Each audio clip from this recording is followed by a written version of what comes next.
It's Rachel bringing you the next installment in our Explore Local. We are going to do one today that is one of my favorite hobbies, and nobody's ever heard of it. A very small handful of people, but it's been around for a long time. But before we get into what we're going to be making today, let's learn a little bit about what letterboxing actually is. The name really doesn't tell you, but let's tune into AJ and see if he can show us a little bit more about what is letterboxing. AJ here. So you might be wondering now, what is letterboxing? So letterboxing is pretty similar to something you probably have heard before, geocaching. Both things are going to be designed to help you find something that someone has hid, your treasure, if you will. So with geocaching, you're really going to use things like coordinates to kind of help find that treasure, find that spot. With letterboxing, you're going to be using things like clues, riddles, puzzles that somebody has left you to help find that object. Now, these could be clues that somebody has left on a website, or if you do a program through us, it could be clues that we give you. But these are going to help you find where that object is. So, I have clues right here that tell me that the treasure that I'm looking for is in this area underneath a log. So, we're going to look down here and see exactly where that item is.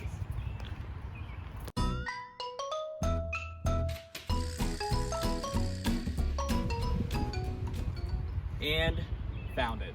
Now let's see what's inside. All right, so now let's discover what is inside the box.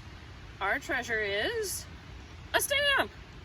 So the big thing about letterboxing is that when you're finding a box, you're finding a rubber stamp to leave a mark that you have found it, and then you also are going to need a stamp of your own in order to say you've been there. So let's learn how to make our own stamps. So before you get started, you have to make your own stamp. And that can be something that you buy, but really where's the fun in that? You want to make your stamp your own, you want to make it something that represents you, something that kind of inspires you too. So that could be something that you find online. You can look for designs. You got tons of clip art, little images that can then be used to make your stamp. So if you're somebody who loves animals like us, you could use these. If you know something that represents you is sport-based, maybe you're an athlete, you have the possibility of using that too. Tons of different possibilities. Or you could totally make your own design as well. You can use something that you work with, that's around you to kind of inspire your stamp. So you could use something like our Screech Owl over here. Maybe he's someone that inspires you that you want to make into a stamp. Be a pretty cute looking one. But me personally, the stamp I made was from a snapping turtle because that is my favorite animal. I work with animals, so this was something that kind of represented me. So I made that myself, and then that is kind of what it looks like. All right, so now time for what supplies are needed and how to carve. So my stamp, I am tree knocker, woodpecker. I'm a redhead and I like trees. It makes sense. You will need tracing paper, pencils that, if you notice here, the lead on it, the better it is about being a softer lead, so into the HBBs. You can find these online. If you have them, a number 2 pencil will work just fine as well. The special stuff that you're gonna need to order for this, we have our carving tool. All right, so if you go online, you are gonna look for something called Speedball.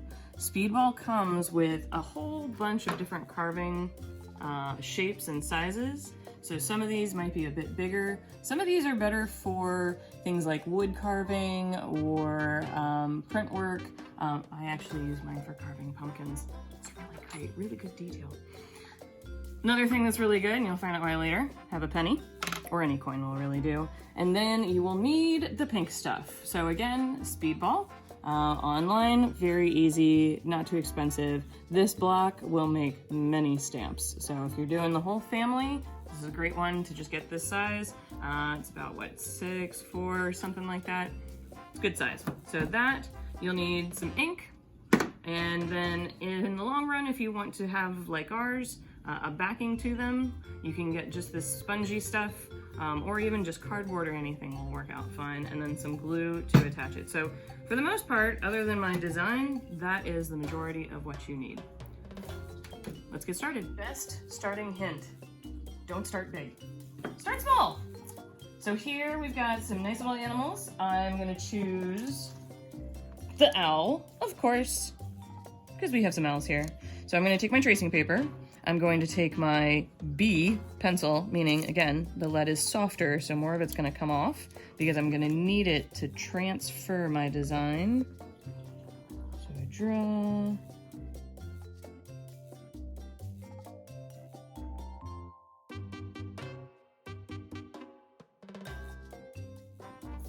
Ta-da!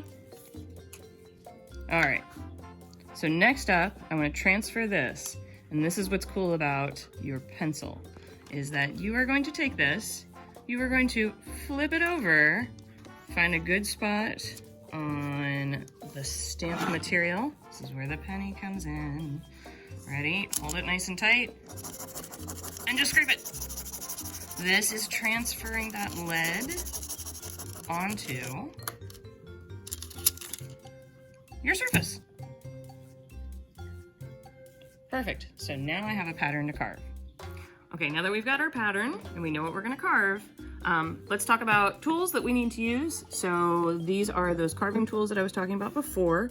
Again, Speedball is the company I think that is the easiest one to be able to find these. These carving tools are used for a wide variety of things. It's not just this. So when you get a pack, it comes with multiple sizes. I highly recommend. This is a number 1 because you see how much finer a detail that point is going to put on what you're carving compared to even just the size 2 and how much wider that space is. I don't use this as much for carving stamps. I really use the number 1 a lot more. If you notice though, there are some pumpkin remnants inside this one because I use it for pumpkin carving. It's really kind of cool. So don't worry about some of the bigger sizes. There's a lot of things that will come with the pack for the Speedball carving tool, but it just really kind of need just that number 1. So you're gonna notice when you buy the pack, it has a more kind of rounded handle. These things come in and out of these, right? And they just get slipped in. I like this skinny one. The skinny one is mainly used for pen and ink work, but I use it for holding, it's the same thing, same style, but holding the tip for carving stamps. All right, so next up, here's our stamp. There's 2 ways you can go about this. So positive and negative space kind of idea. The idea that whatever surface you leave behind is what the ink is going to pick up. So when you are designing, you want to think about, do I want to carve out just specifically where the owl is and leave that shape of the circle and just the lines of the owl? Or do I want to carve out around the owl and then leave just the line of the owl? Let me show you some examples. All right, great examples. My friend Laura, Paper Trail, she carved these ones and they actually are here at Potomac Overlook. The example being the negative and the positive. Positive being that you're just carving that line out and leaving behind the rest of it. And then the negative being you're carving out the space in between and then leaving the line. Positive one is a little bit easier to do, so for younger family members who maybe haven't mastered tiny detail yet, stick with that kind of thing. The negative space, as you progress and get better at it, that's a great example of what to do. Okay, to keep ours simple and quick, we're gonna go ahead and just carve out the lines that we just made.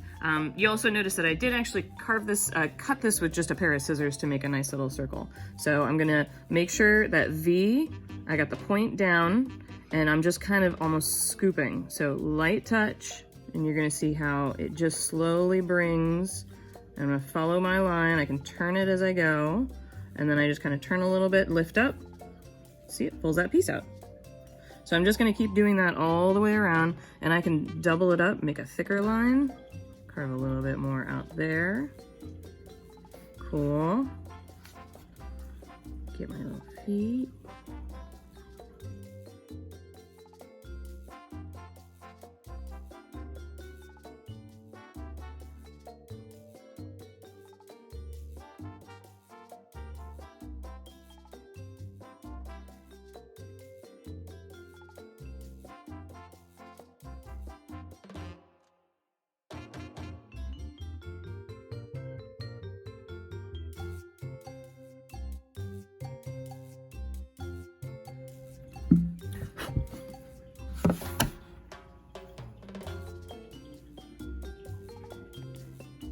Okay, time to test it. Little ink. Make sure you make that sound too. Ta-da! Now I can kind of look and see, oh, I missed a little detail here, a little detail here. Clean it up however I want it. So make sure to have that little extra scrap piece of paper and your ink ready. Just fine tune exactly how you want it to look. Okay, now that I've finished up what it is that I want to do, I am going to go ahead and attach it to something. This is just going to give it a little bit more stability so that when you go to actually stamp it, you've got just that extra layer to kind of hold it firm.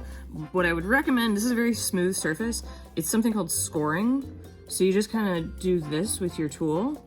And basically that's just making lines and places for the glue to be able to hold on to. And again, our favorite, we got the Gorilla Glue back out again. So a little glue, put it on, make sure to keep an eye on it. This stuff doesn't dry very quickly, so you're gonna have to keep an eye on it shifting or moving around all over the place just so it stays centered. And then a nice, really good thing to do on the back side, whichever way is up, put an arrow, so that every time you stamp it, you know which direction is face up, so you don't have a upside down L. All right, everyone, thanks so much for joining this week for our intro to letterboxing. Be sure to stay tuned for upcoming Potomac Overlook events that go more into depth of what letterboxing is, how to make your own stamps, where to put them out in our park, and being able to do it in groups together. And in the meantime, now that you're able to make your own stamp, you can use it for things such as wrapping paper, coloring in and decorating your notebooks, crafts, letters, all that kind of stuff. And be sure to stay tuned for next week when we do more owl-based crafts. And stick around for this guy too. What do you think, Smoke? Does it look a little bit like you?